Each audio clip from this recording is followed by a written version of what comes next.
పండగలైనా పెళ్లిళ్లైనా వస్త్రాలకు వేదికొక్కటే, అదే SR shopping mall. Family అంతటికి unlimited offers. నేను మంత్రిగా పనిచేశాను కదా, ఇవాళ ఉన్నటువంటి డీజీపీ గారు నేను కలిసి పనిచేశాం. ఆయన ఆర్టీసీ ఎండీగా, నేను రవాణా శాఖ మంత్రిగా. నేను వారి అంతరాత్మనే ఒకసారి అడగమంటున్నాను. మనం కలిసి పనిచేసినటువంటి ఆ కాలంలో పేరుని నాని అనేవాడు మీకు ఎక్కడన్నా తప్పుడు పని మీకు చెప్పటం కానీ, లాభాపేక్షతో మీకు ఒక ఆదేశం ఇవ్వటం కానీ, మీ మీద ఒత్తిడి చేయటం కానీ, లేదా పాత డీజీపీ గారు కూడా ఉన్నారు, రిటైర్డ్ డీజీపీ గారు కూడా, వారిద్దరూ నేను కలిసి పనిచేశాం. ఏనాడన్నా ఒక తప్పుడు పని, కక్కుర్తి పనికి మీ మీద ఒత్తిడి చేయటం, మిమ్మల్ని అడగటం, మిమ్మల్ని ఆదేశించటం ఇప్పుడున్న జరిగిందా? నా క్యారెక్టర్ మీకు క్షుణ్ణంగా దగ్గరగా చూసిన అధికారుల్లో మీరు ఉన్నారు. లేదు, రవాణా శాఖలో వందల మంది అధికారులు ఉన్నారు. ఏ అధికారి నన్ను అడగండి.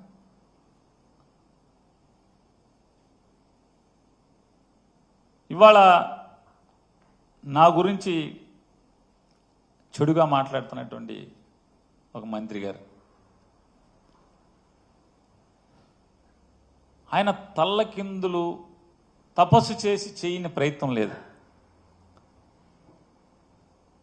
నా భార్య జయసుధ మీద కేసు కట్టించడం దగ్గర నుంచి ఆవిడని అరెస్టు చేయడానికి ఎంత ప్రయత్నం చేశాడో అంత ప్రయత్నం చేశాడు.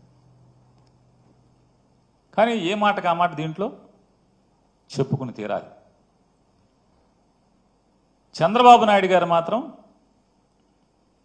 అతను ఎన్నిసార్లు కలిసినా, నాని భార్యను అరెస్ట్ చేద్దామని చెప్పి ఎన్నిసార్లు కలిసినా ఆయన మాత్రం పొరపాటును కూడా మైండ్ ఏమన్నా చెడిందంటే ఇంట్లో ఆడవాళ్ళకి అరెస్టులు చేయడం ఏంటి? మన టార్గెట్ పేరు నానిగాడు, ఆయన వేసేయండి అంటే, కాదు సార్ ఆడు కొడుకుని కూడా వేసేయాలి సార్. సరే నీ కక్ష ఆడు కొడుకు మీద కూడా ఉంటే ఇద్దరిని కలిసి చేసేయండి, అంతేగాని ఇంట్లో ఆడవాళ్ళ మీదకేంటే తప్పుడు పనులు అని చెప్పని ఆయన నడుచుకుంటూ వెళ్ళిపోయారు. ఇది అధికారులు ఉన్నారు సాక్ష్యం, ఎమ్మెల్యేలు ఉన్నారు సాక్ష్యం. టీడీపీ ఎమ్మెల్యేలు కొంతమంది ఉన్నారు, అధికారులు కూడా ఉన్నారు. నాదెండ్ల మనోహర్ గారు కూడా పక్కనే నుంచుని ఉన్నాడు ఈ కాన్వర్సేషన్ జరిగినప్పుడు. తప్పే ఉంది. రాజకీయ వైరం మాకు చంద్రబాబు నాయుడు గారికి ఉంది, కానీ ఆయన హుందాగా ప్రవర్తించినప్పుడు చెప్తాం తప్పే ఉంది. ఇవాళ రాజకీయ కక్ష లేదని మాట్లాడతారు. రాజకీయ కక్ష లేకపోతే సరాసరి మేనేజర్ మీద, నా మీద ఇప్పుడు జరిగే ప్రయత్నం అదే కదా.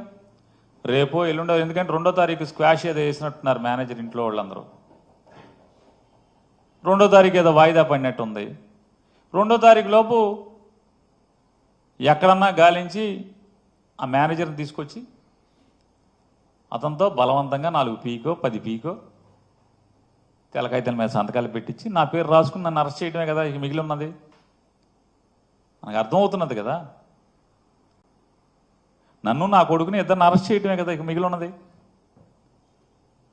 కానీ ఇంట్లో ఆడవాళ్ళ జోలికి వెళ్తాం ఎంతవరకు అని అడుగుతున్నాను